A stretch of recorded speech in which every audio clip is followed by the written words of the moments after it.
1980න් පසුව ලෝකෙට බිහිවෙච්ච ළමයින් මිලේනියල් යුගයේ ළමයින් විදිහට හඳුන්වනවා. කියන්නේ 80 සිට 2020 දක්වා අද දක්වාම ලෝකයට බිහිවෙච්ච අය මිලේනියල් යුගයේ මිනිසුන් මිලේනියල් යුගයේ තාරුණ්‍ය කියලා හඳුන්වනවා. සහ මිලේනියල් යුගයේ දරුවන් කියලා හඳුන්වනවා. ඒ අය මීට කලින් මේ ලෝකෙට බිහිවෙච්ච අයට වඩා වෙනස් හැසිරීම් වලින් යුක්තයි. ඒ අය මිනිස්සු බව සැබෑ. නමුත් ඒ අය මේ දක්වා ලෝකෙට බිහිවෙච්ච අයට සාපේක්ෂව වෙනස් හැසිරීම් වලින් යුක්ත වෙනවා. ඒ නිසා තමයි ඒ අය මිලේනියල්ස්ලා කියලා හඳුන්වන්නේ. මිලේනියල්ස් යුගයේ දරුවන් කියන කාරණය ගැන ලංකාවේ මුල්ම කතාව ඇති කරන්නේ භාරතීය අර්ථනායක මහතා සමස්තක විදිහට අරගෙන බලනකොට ලංකාවේ උනත් මේ මිලේනියල්ස්ලා යම් මට්ටමක අතීතයේ ඉන්න කියන්නේ පෙර යුගයේ අය සහ වර්තමාන යුගයේ මිලේනියල්ස්ලාගේ ලක්ෂණ මිශ්‍ර වෙලා දකින්නට පුළුවන්. පියෝ මිලේනියල්ස් ලංකාවේ ඉන්නවද කියන එක ටිකක් විතර ප්‍රශ්නයක් කරනවා. මිලේනියල්ස් කියලා කියන්නේ 1900 700 ගණන් වලදී ලෝකේ කාර්මික විප්ලවයක් නිර්මාණය වුණා. ඒ හරහා තාක්ෂණික වශයෙන් ලෝකේ යම් මට්ටමක දියුණු කරලා තියෙනවා. ඒ තාක්ෂණික දියුණුව එහි උපරිමයට එන්නේ 1980 දශකයේදී පමණයි. ඒකට හේතුව තමයි ලෝකේ අපිට උමනා දේවල් අපි හිතන පතන ඉක්මනින් කරගන්න පුළුවන්කමක් හම්බ වෙනවා මේ තාක්ෂණයේ දියුණුව ඉහළම මට්ටමට ළඟා වෙනකොට. ඒ කියන්නේ තාක්ෂණික දියුණුව මිනිසාගේ සුඛ විහරණය සඳහා භාවිත වෙනවා. සුඛ විහරණය සඳහා බොහොම ප්‍රබල විදිහට භාවිත වෙනවා. ඉස්සර අපි 80න් එහා පැත්තට ගත්තොත් එහෙම ගොඩක් කලාවට මේ විදුලි බලය මේ තරම් අපිට ලැබිලා තිබෙන්නේ නැහැ. විදුලිය ලැබිලා තිබෙන්නේ නැහැ. එතකොට ඒ කාලේ ගයක් එළිය කරගන්න අවශ්‍ය නම් කුප්පි ලාම්පුවක් එක පත්තු කරගන්න ඕනේ. එහෙම නැත්නම් අර පෙට්‍රෝල් මැක්ස් ලාම්පුවක් මේ වගේ එකක් පත්තු කරගන්න ඕනේ. ඒකට ලොකු කාලයක් යනවා. හිතන තරම් ඉක්මනින් ඒක කරගන්න හම්බ වෙන්නේ නැහැ. නමුත් දැන් අපි බලුවොත් අපිට ස්විච් එක ඔන් කරන සැනින් නිවස කාර්යාලයේ කාමරේ හෝ වෙනත් තැනක් ආලෝකමත් කරගන්න පුළුවන්කමක් ලැබෙනවා. එතකොට ඔය කලින් යුගයේ සහ අද යුගයේ වෙනස තමයි අපිට ක්ෂණිකව හිතන ඉක්මනින් තාක්ෂණය විසින් අපිට ජීවිතයට අවශ්‍ය යම් යම් දේවල් ලබා ගන්න ක්‍රමයක් හදලා දෙලා තියෙනවා. ඉස්සර අපිට 80න් එපිට විතරක් නෙමෙයි 80න් මෙහා පැත්ත සහ 80න් එහා පැත්ත ගත්තොත් එහෙම ඉස්සර අපිට රෝහලකට යන්න ඕන නම් පයින් ඇවිදගෙන ගිහිල්ලා ලොකු වෙහසක් දරලා තමයි යන්න වෙන්නේ. එහෙම නැත්නම් ගෙදරින් රෝහලකට යන්න ලොකු කාලයක් ගත වෙනවා. ඒ සඳහා අවශ්‍ය පහසුකම් හොයාගන්න කාලයක් ගත වෙනවා. සමහරට වාහනයක් හොයාගන්න 4 දිග් භාගයක් යන්න වෙනවා. වාහනයක් හොයාගන්න දුරකථනයේ කියන්නේ ජංගම දුරකථනයෙන් අමුතුමක් ගන්න විදිහක් නෑ. වාහනේ තියෙන ගෙදරට යන්න වෙනවා. ඒකට ලොකු කාලයක් ගත වෙනවා. ඒකට මේ ක්‍රියාව ඇතුලේ ලොකු සිද්ධි ටිකක් තියෙනවා. වාහනයක් හොයාගන්න ඕනේ. වාහනයක් තියෙන ගෙදරක් හොයාගන්න ඕනේ. ඒ ගෙදර ඒ වාහනේ මේ හයර් එකක් ගිහිල්ලා නම් ගිහිල්ලාද කියලා අපි දන්නේ නැහැ. කෝල් එකක් දෙන්න වෙන්නේ. ඒ ගෙදරට පයින් යන්න ඕනේ. පයින් ගිහිල්ලා ඒ ගෙදරින් අහන්න ඕනේ වාහනේ තියනවද අයිතිකාරය ඉන්නවද කියලා. වාහනේ නැත්තම් තව ගෙදරකට යන්න වෙනවා. ඒකට මේකද ලොකු කතාවක් තියෙනවා. එහෙම නැත්තම් පයින් ඇවිදගෙන ඉන්න වෙනවා. නමුත් දැන් අපිට අවශ්‍ය නම් ත්‍රිවිධ රථයකට යම්මුදර කලින් කෝල් එකක් දෙන්න පුළුවන්. ත්‍රිවිල් එක නැත්තම් Uber හරි වෙනත් ටැක්සි සර්විස් එකකට කෝල් එකක් දීලා අපිට ඉක්මනින් මේ දේ කරගන්න පුළුවන්. එතකොට ඒ තමයි මිලේනියල්ස්ලා විදිහට මිලේනියල්ස් කියන්නේ මෙන්න මේ තාක්ෂණික යුගයේ තියෙන පහසුව භුක්ති විඳින අය. එතකොට 80න් එහා පැත්තේ අය සහ 80න් මෙහා පැත්තේ අයට තියෙන ප්‍රශ්න ටිකක් තියෙනවා. 80න් එහා පැත්තේ අයට තිබ්බ ප්‍රශ්න නෙමෙයි 80න් මෙහා පැත්තේ 90 දැන් 2010 2020 මේ දක්වා කාලය ඇතුලේ හම්බෙලා තියෙන. සාමාන්‍යයෙන් 2020 දක්වා අවුරුදු 40ක විතර කාල සීමාව ඇතුලේ තමයි මිලේනියල්ස් කියලා හඳුන්වන්නේ. ඒක ඇමරිකාවට සාපේක්ෂව 80 ඉඳලා හරියන්න පුළුවන්. නමුත් ලංකාවට එද්දීක 2000න් පස්සේ සමහර 2010න් පස්සේ විතර වගේ එන්නට පුළුවන්. ඒ කියන්නේ තාක්ෂණික යුගයේ පහසුව භුක්ති විඳින ළමයින් තාක්ෂණික යුගයේ පහසුව භුක්ති විඳින තරුණයින් තමයි මිලේනියල්ස් කියලා හඳුන්වන්නේ. අපිට ඉස්සර වතුර එකක් බොන්න ඕනේ නම් ලිඳට යන්න වෙනවා. එහෙම නැත්නම් වතුර එකක් ගෙදරට ගුණින්න නම් කවුරු හරි අමුත්තෙකුට දෙන්න ලිඳට ගිහිල්ලා කලයට පුරවලා කලයේ උකුලේ තියා බුලත් විතර කපාලා ඇවිදින්න ඒක ගෙදරට අරගෙන ඇවිල්ලා ඒක කෝප් එකකට වක් කරලා බොරු දෙන්න වෙනවා. දැන් බොහොමයක් තැන්වල ඒ පහසුකම් නැති අනන්ත අපරිමාණ දුක් විඳින ළමයින් ඉන්නවා. ඒක අප කිව්ව යුතුයි.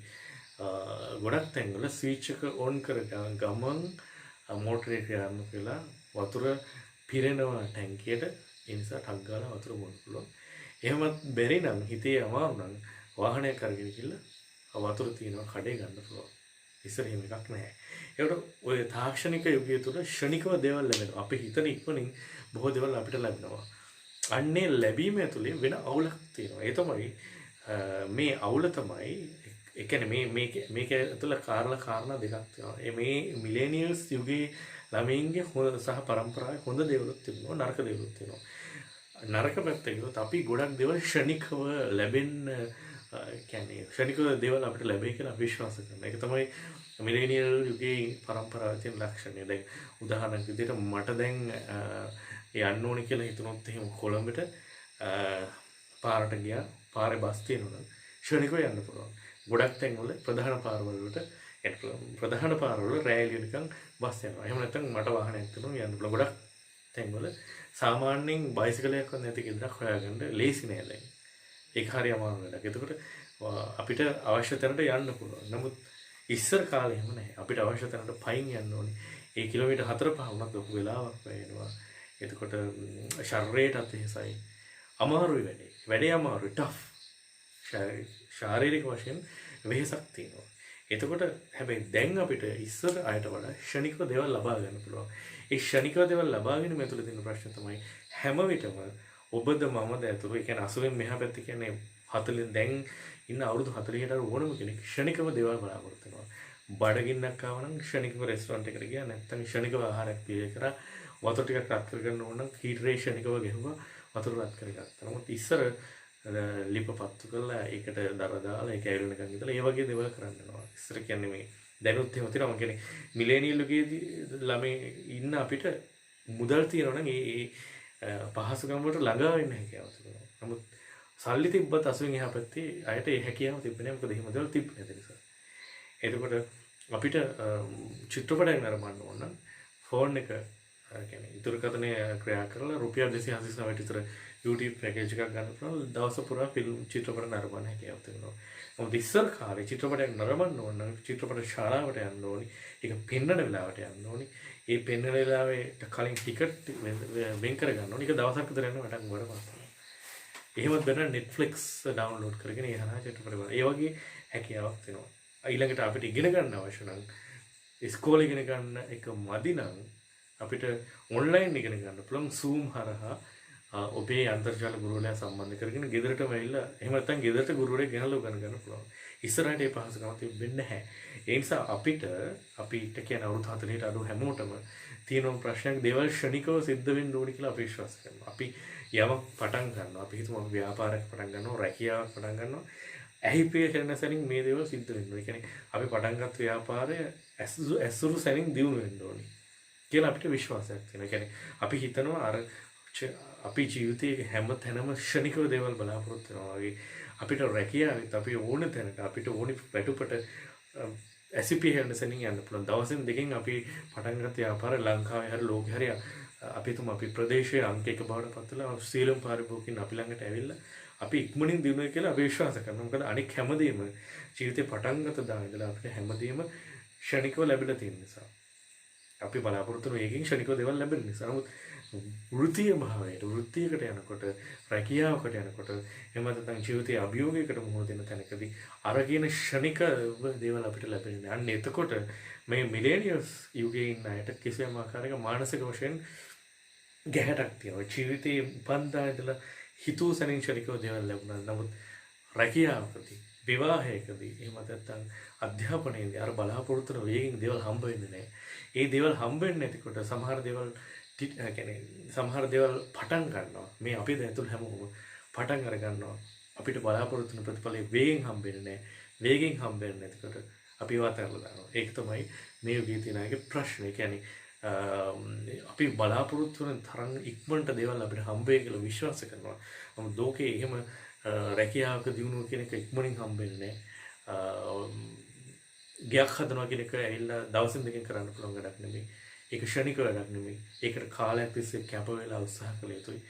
එතකොට වාහනයක් ගන්නවා කියන කෙනාට ඒක දවසෙන් දෙකකින් කරන්න පුළුවන් වැඩක් නෙමෙයි. මේක ඇතුලේ වෙනම කැපවීමක් තියෙනවා. රැකියාව උසස් වීමක් ගන්නවා කියන එක දවසෙන් දෙකකින් වෙන දෙයක් නෙමෙයි. විභාගයක් පාස් වෙනවා කියන එක දවසෙන් දෙකකින් වෙන දෙයක් නෙමෙයි.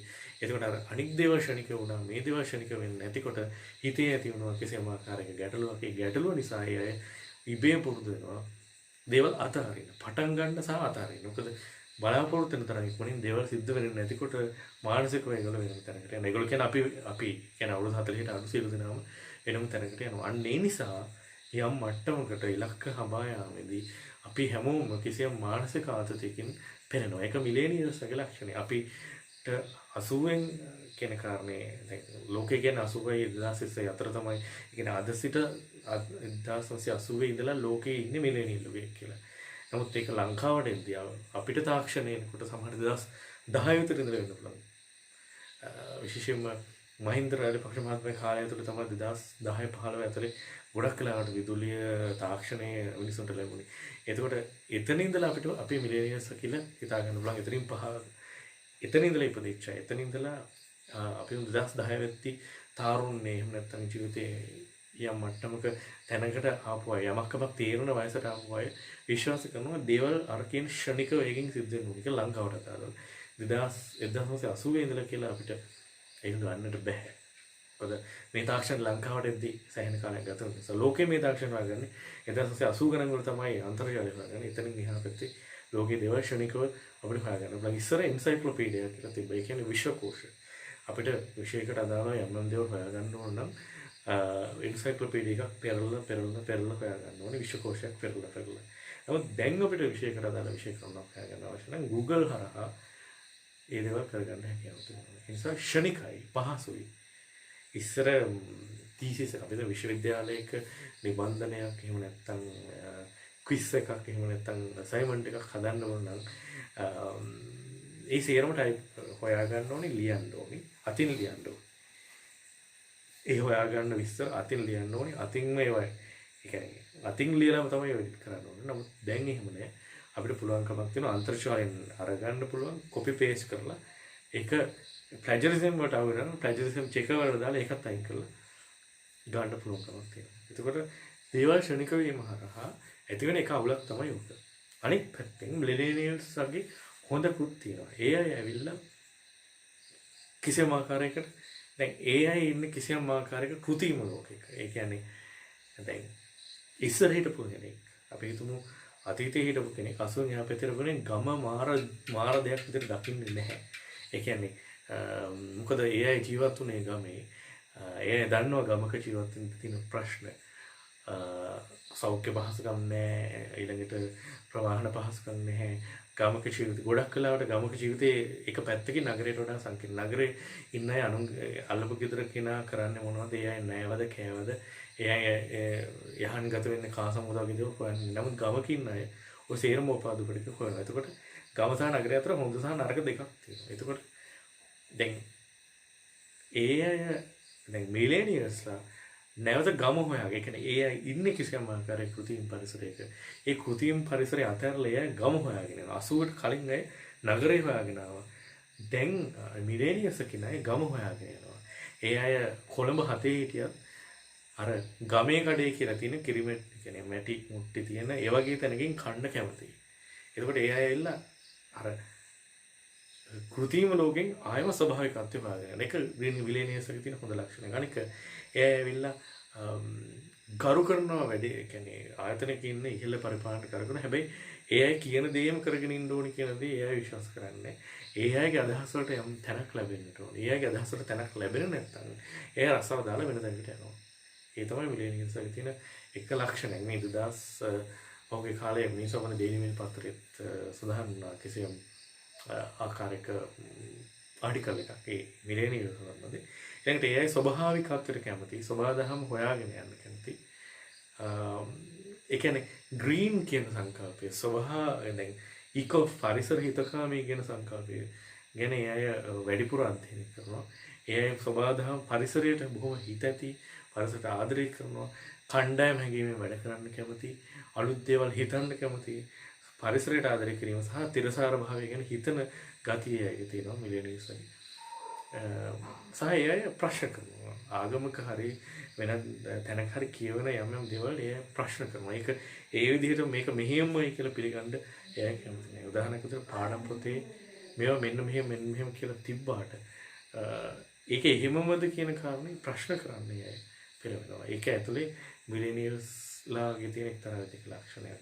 තියෙන දේ ඒ විදිහටම ගන්නෙ නෑ. ඒක ප්‍රශ්න කිරීම ගුණයක් කියන්නේ. අපිට දකින්න හැකියි. අතන ඉදිරිය මිලේනියල්ස්ලා කියන අයගේ හොඳ ගතිගුණක් තිබුණා, නරක ගතිගුණක් තිබුණා. සමස්තයක් විදිහට මිලේනියල්ස්ලා කියන අයගේ තිබෙන ලොකුම ප්‍රශ්න තමයි ක්ෂණික දේවල් බලාපොරොත්තු වෙනවා. ක්ෂණිකව ප්‍රතිඵල බලාපොරොත්තු වෙනවා. ඒ ක්ෂණික ප්‍රතිඵල බලාපොරොත්තු වෙන ඇතුලේ අපි හැමෝම කිසිම ආකාරයක මානසික ගැටලුක ඉන්නවා. ඒ නිසා තමයි අපි ගොඩක් වෙලාවට නවීන ලෝකේ ડિප්‍රෙෂන් වගේ දේවල් සම්බන්ධව වැඩිපුර කතා වෙන්නේ. ඒ කියන්නේ ડિප්‍රෙෂන් වැඩි වෙන්න ප්‍රධාන හේතුවක් තමයි ඒක. මොකද අපි හැම වෙලාවෙම විශ්වාස කරනවා අපි බලාපොරොත්තු වෙන වේගෙන් ඉක්මනින් ප්‍රතිඵල ලැබෙන්න ඕනේ කියන කාරණේ. එහෙම ලෝකේ ඉක්මනින් ප්‍රතිඵල ලබා ගන්න බැහැ බොහෝ තැන්වල. රැකියාවේදී විවාහයේදී ගයක් දොරක් හදා ගැනීම වගේ දේවල් වලදී ඒක අනිත් එක තමයි දැන් අපි මිලේනියල්ස් එක තියෙන ලක්ෂණයක් තමයි ඒ අය හරි නිදහස අගය කරන අය සහ ඒ ගොඩක් වෙලාවට තමන් දැන් ලංකාවට මේක අදාළ කරගන්න බැරි අපේ තියෙන්නේ තාම අපේ චින්තනය වෙනස්. කියන්නේ අපි හිතනවා අපිට ගයක් හදා ගන්න ඕනේ, වාහනයක් ගන්න ඕනේ, ළමෙක් බමෙක් හදා ගන්න ඕනේ. එහෙම හීන් ටිකක් තියෙනවා. ඒ කියන්නේ තමන්ගේ කියලා ගයක් තමන් කියලා වාහනයක්. ඒක තමයි අපේ අයගේ සිහිනේ. අපි දෙතුරු. හැබැයි මිලේනියල්ස් කියන පිරිසට තියෙන වෙනම කතාවක්. ඒ ගොඩක් වෙලාවට තමන්ගේ කියලා ගයක් කියන එක එයාට ඉච්චරම වැදගත් වෙනවා. එයාට ඉන්න තැනක්. ඒ කියන්නේ එක අපාර්ට්මන්ට් එකක් වෙන්න පුළුවන්. එයාට ඉන්න තැනක් අවශ්‍යයි. ඒක දැන් ඇමරිකාවේ බැලුවොත් ගොඩක් වෙලාවට තමන්ගේ කියලා ගයක් කියන දන්ට වඩා එයායි තමන්ට ඉන්න අපාර්ට්මන්ට් එකක් හරි එහෙම දෙයක් ගන්න සමහරට කුලියට යන්න පුළුවන්. ජීවිත කාලෙම කුලියට යන්න පුළුවන්. ඊළඟට වාහනයක් වුණත් ඒ තමන්ගේ වාහන තමන්ටම කියලා හදා ගැනීමට වඩා අර පොදු ප්‍රවාහන සේවය ටැක්සි හරි භාවිත කරන මේ පැත්තට යමින් ඉන්නවා. එතකොට අන්න එහෙම කතාවක් ඒ අයගේ ඇඟ ඇතුළේ තියෙනවා. හැබැයි ඒ අය මුදල් හම්බ කරනවා. ඒ කාලකන්ණි කියන එක නෙවෙයි කියන්නේ. මුදල් ඉතිරි කරනවා. නමුත් අර වාගේ පැතිවලින් ටිකක් වෙනස් වෙනවා. ඒක එයාගේ තියෙන ධනාත්මක ලක්ෂණ. අනෙක් පැත්තෙන් කණ්ඩායම් හැඟීම, පරිසර හිතකාමීව, සබාධම ආරක්ෂා කිරීම වගේ දේවල් ගැන ක්‍රියාකාරී. දැන් උදාහරණයකට ග්‍රේටා තන්බර්ග් කියන්නේ ඒ වගේ තරුණ කාන්තාවක්. ඒ ගැන පහළ තිබුණා අය සබාධම කියන්නේ ග්‍රීන් පරිසර උෂ්ණත්වය ඉහළ යාම පාලනය කිරීම සඳහා ලොකු වැඩ කොටසක් කරමින් ඉන්නේ සමාජ මාධ්‍යවාදිකල. එතකොට ඉන්නේ එහෙම අදහස් ග්‍රීන් සබාධම පරිසරයට ආදරය කරන ගතියක් මේ පරම්පරාවෙන් ප්‍රධානම ප්‍රශ්නය ලංකාවට ආදාළව ගත්තොත් අපි මමද ඔබද ඇතුළු සියලු දෙනාම විශ්වාස කරන දේවල් අපි හිතන තරම් ඉක්මනින් සිද්ධ වෙන්න ඕනේ. ඇසිපිය හැරෙන සැනින් අපිට අවශ්‍ය දේවල් ළඟා වෙන්න ඕනේ. සිද්ධ වෙන්න ඕනේ කියලා. ඒක පොඩි කාලේ ඉඳලම අපිට එන දෙයක්. ඒ කියන්නේ මේ කාලේ ඉපදිච්ච අයට එන දෙයක්. හැමදේම ක්ෂණිකව වෙනවා. හැමදේම හිතන සැනින් ලබා ගන්න පුළුවන්කමක් තියෙනවා. එතකොට ඒක වැඩි හිටියෙක් වෙලා තමන් තනියම ජීවත් වෙන කාට එනකොට අර ළමයෙක් වෙදින්න කාලේ ඒ දේවල් ලැබුණාම තමන් ස්වාධීන වෙනකොට තමන් තනියම ඉන්න ගත්තට පස්සේ තමන්ට දේවල් හිතන තරම් ඉක්මනින් එන්නේ නැහැ. තමන්ට අර දේවල් හිතන තරම් ඉක්මනින් ලැබෙන්නේ නැති වෙනකොට ඒ ඇවිල්ලා ලොකු මානසික ප්‍රශ්නයක් ලක්වන දේවල් පටන් ගන්නවා අතරනවා ආයෙ පටන් ගන්නවා අතරනවා ආයෙ පටන් ගන්නවා අතරනවා පටන් ගැනීම අතරින් එක ඊළඟ ජීවිතේ කියලා යනවා. එන්නේ නිතරම ලොකු ප්‍රශ්නයක් තමයි. ඒ සියල්ල එකතු වෙද්දි තමන් කරගත්ත දෙයක් නැහැ කියලා කාලයත් එක්ක තමන් කරගත්ත දෙයක් නැහැ කියලා දැනදී ඒ ලොකු මානසික පීඩනයකට ලක් කරනවා. ඒ පීඩනය ලක් වීම නිසා ડિප්‍රෙෂන් වගේ රෝග ඇති වෙනවා. අන්න ඒ නිසා ඒක තරක ලොකු මානසික පීඩනයකට ලක් වෙලා මෙන්න මෙහෙම ගැටලු ටිකක් ඇති වෙනවා. ඒ නිසා ලෝකයේ අපි විශ්වාස කළ යුතු නැහැ අපි බලාපොරොත්තු කරන ඉක්කොණින් දේවල් ලැබෙයි කියලා බොහෝ විට අපි උත්සාහ කරන තැන්වලදී පරාජයට පත් වෙනවා, වැරදිනවා කියන කාරණේ තමයි සිද්ධ වෙන්න පුළුවන්. ඒ නිසා අපි බලාපොරොත්තු ඉක්මන දේවල් සිද්ධ වෙන්නේ නැහැ කියන එක මතක තබාගෙන අනවරත උත්සාහ ගන්න.